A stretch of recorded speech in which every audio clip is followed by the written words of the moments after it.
दोस्तों welcome to money stocks. तो इस वीडियो के अंदर हम लोग बात करने वाले हैं मल्टीपल स्टॉक्स के बारे में। तो चलिए सबसे पहले हम लोग डिस्कस करेंगे विप्रो के बारे में। तो विप्रो का अगर आप ड्यूरिंग द मार्केट परफॉर्मेंस देखोगे तो अभी भी कंपनी 2.5 से लेकर 3% की तेजी के अंदर हमें ट्रेड कर रही है एंड मार्केट क्लोज होने के लिए दोस्तों 20 मिनट्स बचा हुआ है। कहीं ना कहीं अगर आप ये चीज़ ऑब्जर्व करके चलेंगे तो जो कंपनी के अंदर हमें आज के दिन जो 3% की जो तेजी आपको देखने को मिल रहा है उसके पीछे का एक मल्टीपल रीजन से एक रीज़न है जो कि कंपनी के अंदर एक अपडेट आया है एंड सेकंड रीज़न क्या है कि कंपनी का जो टेक्निकल चार्ट है वो मैंने कई बार आपके साथ शेयर किया था एंड लगातार मैं शेयर करते आ रहा हूँ, बहुत ही डिटेल्स के अंदर दोस्तों आपके साथ शेयर कर रहा हूँ। जो लोग डेली चैनल को फॉलो करते, डेली वीडियोस को चेकआउट करते, उन हर एक लोगों को पता है कि कौन से लेवल के आसपास हमने सजेस्ट किया था आपको खरीदारी करना चाहिए। तो चलिए एक एक करके हम लोग लेवल्स के बारे में, टारगेट्स के बारे में एंड अपडेट्स के बारे में डिस्कस कर लेते हैं। विप्रो की अगर बात की जो पिछले जैसे मार्केट के अंदर लगातार दोस्तों करेक्शन हो रहा था, मार्केट बहुत ज़्यादा वॉलेटाइल था, जिस वजह से विप्रो की कंपनी के अंदर पिछले एक महीने में 7 से 7.5% की गिरावट नज़र आ चुका था। लेकिन फाइनली कंपनी के अंदर हमें तेज़ी आया है। तो देखिएगा एक बहुत बड़ा अपडेट हमें विप्रो कंपनी के अंदर नज़र आ चुका है। विप्रो कंपनी की एक दूसरे कंपनी के साथ नाउटेनेक्स ये कंपनी के साथ एक पार्टनरशिप किया गया है। क्या करने के लिए? To accelerate hybrid multi cloud innovation with new business unit. यानी कि विप्रो कंपनी क्या करने वाली है, इसको एक्सेलरेट करने वाली, मदद करने वाली है, यानी कि हेल्प करने वाली है hybrid multi cloud innovation with new business units के लिए। तो कहीं ना कहीं जो भी कंपनी एक दूसरे के साथ पार्टनरशिप करता है ना, दोनों कंपनियों को विन विन सिचुएशन की हिसाब से आने वाले फ्यूचर में दोस्तों बेनिफिट्स मिल जाता है। एंड विप्रो कंपनी बहुत सारे कंपनीज के साथ साथ हमें एंगेज होता है, पार्टनरशिप करती है, जिसको कंपनी को बढ़िया तरीके से फ़ायदा हमें लॉन्ग टर्म के अंदर नज़र आएगा।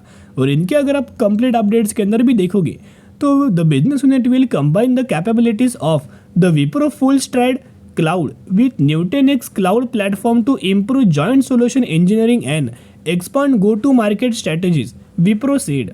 और इस जो पार्टनरशिप कहीं ना कहीं जो नज़र आया है, ये पार्टनरशिप बहुत ज़्यादा पॉजिटिव है, जिसका इम्पैक्ट हमें डायरेक्टली कंपनी के रेवेन्यूज़ के अंदर नज़र आएगा, एज वेल एज हमें नेट प्रॉफिट्स के अंदर भी देखने को मिलेगा। तो विप्रो कंपनी के अंदर आज के दिन अगर आप डिलीवरीज को भी चेकआउट करके देखेंगे तो जैसे कंपनी के अंदर तेज़ी आता है ना, वैसे वैसे डिलीवरीज कोई ज़्यादा नहीं होता। आज के दिन ऑलमोस्ट हमें 42% के डिलीवरीज में विप्रो कंपनी के अंदर नज़र आ रहा है। लेकिन वही अगर आपने डिलीवरी जब कंपनी गिरता है उस समय अगर आप देखोगे तो मोर देन 50% के डिलीवरीज हमें अच्छे कंपनीज के अंदर, फंडामेंटल स्ट्रॉन्ग कंपनीज के अंदर नज़र आता है। तो जो मेन रीज़न है जिस वजह से तेज़ी आया है, एक तो रीज़न है Indian stock market, right, market के अंदर हमें तेज़ी था। एंड सेकंड रीजंस की अगर बात की जाए तो अभी हम आ चुके कंपनी के टेक्निकल चार्ट पैटर्न्स के अंदर। टेक्निकल चार्ट के अंदर एक एक अगर आप गौर से ऑब्जर्व करके देखेंगे, जब जब भी कंपनी मूविंग एवरेज के आसपास कॉन्टेक्स्ट में आएगा, राइट, बहुत ज़्यादा नहीं, थोड़ा बहुत कांटेक्ट में आएगा, फिर कंपनी के अंदर तेज़ी आपको देखने को मिल जाता है। एंड यहाँ अगर आप ऑब्जर्व करके चलेंगे तो यही गिरावट के अंदर मैंने आपके साथ बोला था कि जैसे जैसे कंपनी गिरावट के अंदर मिले वैसे वैसे कंपनी को खरीदारी करना, बाय ऑन स्ट्रेटेजी अप्लाई करना, ताकि आप निवेश भी कर सके और आपका मौका बिल्कुल भी नहीं छूटेगा, राइट। जिन लोगों का मौका छूटता है और वो लोग डिस्कस करते हैं कि अरे यार मैंने इस प्राइस के आसपास अगर मुझे कंपनी मिलता, खरीदारी करता तो आज मुझे 25% तक का रिटर्न्स मिलता है। ये फ्यूचर की दोस्तों बात कर रहा हूँ मैं, राइट। फ्यूचर के अंदर ये कंपनी ग्रो होने ही वाले, क्योंकि बिजनेस ही कंपनी का वैसा है। इनके पास्ट का भी परफॉर्मेंस को ऑब्जर्व करेंगे और फ्यूचर भी कंपनीज को ऑब्जर्व करेंगे तो वो बहुत ज़्यादा ग्रोथ वाला निकल के आ रहा है। और जब जब भी कंपनी मूविंग एवरेज पर आता है ना, तभी तभी कंपनी के द्वारा सपोर्ट लिया जाता है और तभी तभी कंपनी के अंदर तेज़ी आता है। तो फाइनली जो तेज़ी नज़र आए हैं ना कहीं मूविंग एवरेज के ही ऊपर कंपनी के द्वारा हमें सपोर्ट लिया गया है।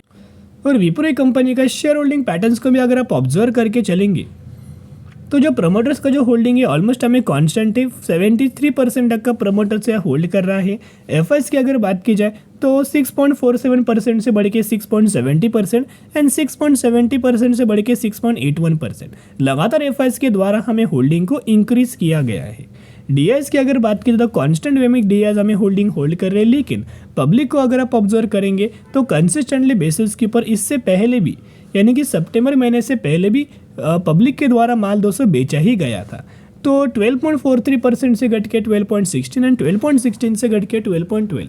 जब जब ये सिनेरियो आपको देखने को मिलेगा कि पब्लिक माल बेच रहा है, एफआईएस माल बाइंग कर रहा है, डीआईएस माल बाइंग कर रहा है, ऐसी सिचुएशन आपको अगर देखने को मिल जाता तो आपको कंपनी को खरीदारी जरूर करना, क्योंकि उसके बाद कंपनी के अंदर बड़ी तेजी और बड़ी रिकवरी हमें देखने को मिल जाती है। तो विप्रो कंपनी का हर एक महीने का म्यूचुअल फंड्स का डेटा को अगर आप चेकआउट करके देखेंगे तो यहाँ आप ऑब्जर्व करके रखना कि सितंबर महीने से जो ग्रीन इंडिकेट्स आपको कर रहा है ना, ये बाइंग का है दोस्तों, जो कि हर एक महीने के अंदर हमें म्यूचुअल फंड्स के द्वारा हमें बाइंग किया गया है। सितंबर हो, अक्टूबर हो, नवंबर हो, दिसंबर हो, जैन हो, या फिर फेब महीने का भी डेटा को अगर आप ऑब्जर्व करके चलेंगे तो ऑलमोस्ट हमें फेब 2024 के अंदर आप ऑब्जर्व करके चलना कि 120 म्यूचुअल फंड्स की खरीदारी एंड 49 म्यूचुअल फंड्स की बिकवाली हमें विप्रो कंपनी के अंदर नजर आया।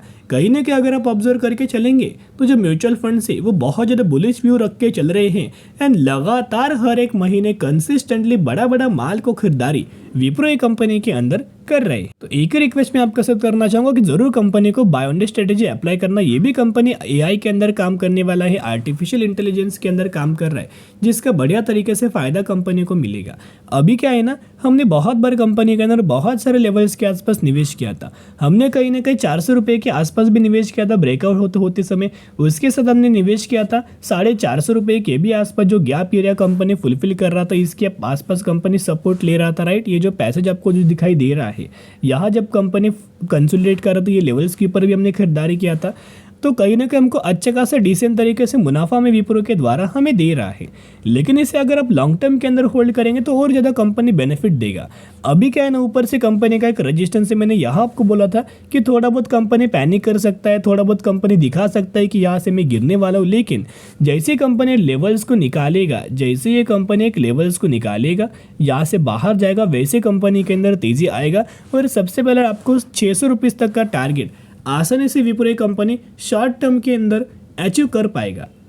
अभी हम बात करने वाले हैं अगली कंपनी के बारे में, जिसका नाम है इरेडा। तो इरेडा कंपनी की अगर बात की जाए तो basically Indian renewable energy development agency के बारे में हम लोग बात करने वाले हैं। ये कंपनी क्या है ना, रिन्यूएबल सेक्टर से कंपनी बिलोंग नहीं करता। ये कंपनी एनबीएफ सेक्टर से बिलोंग करता है, लेकिन जो सर्विसेज है वो रिन्यूएबल एनर्जी वाली कंपनीज को ही ये कंपनी दोस्तों प्रोवाइड करता है। जैसे कि आपको पता है कि IRFC क्या है, इंडियन रेलवे फाइनेंस कॉरपोरेशन। तो ये कंपनी क्या करता है, रेलवे सेगमेंट वाली कंपनीज को फाइनेंस प्रोवाइड करता है, लोन प्रोवाइड करता है। वैसे ही इरेडा कंपनी क्या करता है, रिन्यूएबल एनर्जी वाली कंपनीज को फाइनेंस प्रोवाइड करता है, अच्छे खासा लोन प्रोवाइड करता है। तो इरेडा कंपनी के अंदर अगर आप देखोगे तो ऑलमोस्ट हमें 4% तक की तेजी नज़र आए हैं, और यही से एक बिग रिवर्सल हमें इरेडा कंपनी के अंदर नज़र आ सकता है। तो जो प्राइस रेंज के आसपास आपको देखने को मिल रहा है, जरूर कंपनी के बारे में निवेश करने की कोशिश करना। बहुत सारे लोग तेज़ी के अंदर निवेश करने की कोशिश करते, लेकिन कभी भी आपको तेज़ी के अंदर निवेश करने की कोशिश नहीं करना। जब भी अब कंपनी गिरावट के अंदर नज़र आए ना, वही लेवल्स के अंदर आपको निवेश करने का कोशिश करना होता है। इरेडा कंपनी का ओवरऑल गिरावट वाला माहौल अगर आप देखोगे तो जैसे कंपनी ने अपना लाइफ टाइम वाला हाई क्रिएट किया था, वैसे कंपनी के अंदर गिरावट हुआ था। एंड ये गिरावट होने ही वाला था, क्योंकि जैसे कंपनी मार्केट के अंदर आया, 1.5 महीने में 600% तक का रिटर्न शेयर होल्डर्स को प्रोवाइड करके दिया हुआ था। कई सारे लोगों को 400% तक का भी रिटर्न प्रोवाइड करके दिया। तो कहीं ना कहीं बिजनेस अच्छा है, कंपनी अच्छे है, पैरामीटर्स भी अच्छे हैं। तो करंटली देखोगे तो जो तेज़ी आया था ना, ये तेज़ी की वजह से ही करंटली कंपनी के अंदर प्रॉफिट बुकिंग हो रहा है। म्यूचुअल फंड्स के द्वारा भी माल दोस्तों बेचा गया है, म्यूचुअल फंड्स के द्वारा भी बढ़िया तरीके से प्रॉफिट बुक किया गया है। एंड करंटली 40% तक की गिरावट हमें इरेडा कंपनी के अंदर नजर आ चुकी है। तो इरेडा कंपनी के अंदर यही लेवल से अच्छा खासा रिकवरी दोस्तों देखने को मिल सकती है, क्योंकि जब जब कंपनी मूविंग एवरेज के आसपास आता है ना, वैसे वैसे कंपनी सपोर्ट लेता है, कंसोलिडेट करता है, और यही से कंपनी के अंदर तेजी आता है। तो जैसे जैसे आपको इरेडा कंपनी के अंदर गिरावट नजर आए ना, वैसे वैसे कंपनी के अंदर दोस्तों खरीदारी करना, buy on day strategy apply करना, ताकि यहाँ से जब कंपनी रिवर्सल दे, इसका जो टारगेट होने वाला है, सबसे पहले 215 रुपये तक का टारगेट कंपनी अचीव करेगा। और जैसे ही लेवल्स का कंपनी ब्रेकआउट करेगा, और ज़्यादा तेजी हमें कंपनी के अंदर नजर आ सकती है। तो इरेडा कंपनी को कुछ पैरामीटर्स में आपके साथ शो करना चाहूँगा, जिस वजह से आपके अंदर कॉन्फिडेंस हमें बिल्ड हो सकता है। देखेगा कंपनी का जो रेवेन्यूज है वो 870 करोड़ से बढ़ के 1140 करोड़, 1140 करोड़ से बढ़ के 1180 करोड़, 1180 करोड़ से बढ़ के 1250 करोड़। उसके साथ साथ कंपनी का नेट प्रॉफिट्स भी अगर आप चेकआउट करके देखेंगे तो 201 करोड़ से बढ़ के 295 करोड़, 2.95 करोड़ से बढ़ के 3.36 करोड़। तो कहीं ना कहीं कंपनी का जो 200 करोड़ का प्रॉफिट्स था वह बढ़ के 336 करोड़ तक का प्रॉफिट्स दिखाई दे रहा है। और इरेडा कंपनी की अगर बात करें तो बहुत सारे ब्रोकरेज फर्म के द्वारा ये भी बोला गया है कि ये कंपनी 127 रुपये से लेकर 128 रुपये का एक स्ट्रांग कंपनी एक सपोर्ट लेवल ले सकता है। और जैसे कंपनी लेवल्स के ऊपर सपोर्ट लेगा वैसे ही कंपनी के अंदर हमें टारगेट भी दिया गया है कि ये कंपनी फिर पीक लेवल के ऊपर हमें 215 रुपये के आसपास लेवल टच करने के लिए जा सकता है। कई सारे ब्रोकरेज फर्म का ये मानना था कि कंपनी का 140 रुपये तक का सपोर्ट लेवल बनेगा और 160 रुपये का रेजिस्टेंस लेवल बनेगा। जैसे रेजिस्टेंस को ब्रेक करता है 175 रुपीज़ तक जा सकता है।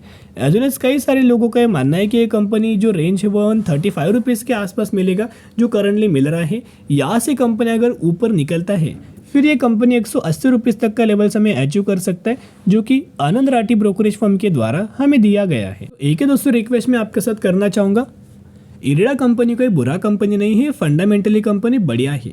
तो जैसे ही आपको कंपनी गिरावट के अंदर मिली, लगातार कंपनी गिर रहा है, वैसे वैसे कंपनी को खरीदारी करना, लॉन्ग टर्म के लिए होल्ड करना, क्योंकि यही गिरावट आपको आने वाले सालों में करोड़पति हमें बना सकती है। अभी हम बात करेंगे केसर इंडिया लिमिटेड के बारे में। 3183 रुपीज़ के आसपास कंपनी ट्रेड कर रहा है और ये कंपनी के अंदर अगर आप ऑब्जर्व करके देखेंगे तो 1750% तक का रिटर्न शेयर होल्डर्स को बना के दे चुका है। ये वही कंपनी रिसेंटली 6:1 रेशियो के अंदर बोनस का अनाउंसमेंट दिया है जिसके अंदर 1 के बदले आपको 6 शेयर मिलने वाले हैं और 10 के बदले 60 शेयर भी आप इसे बोल सकते हो। तो चलिए आज के लिए इतने। अगर आपको ये वीडियो पसंद है जरूर वीडियो को लाइक और चैनल को सब्सक्राइब करके चल सकते हो। फिर मिलेंगे, बाय।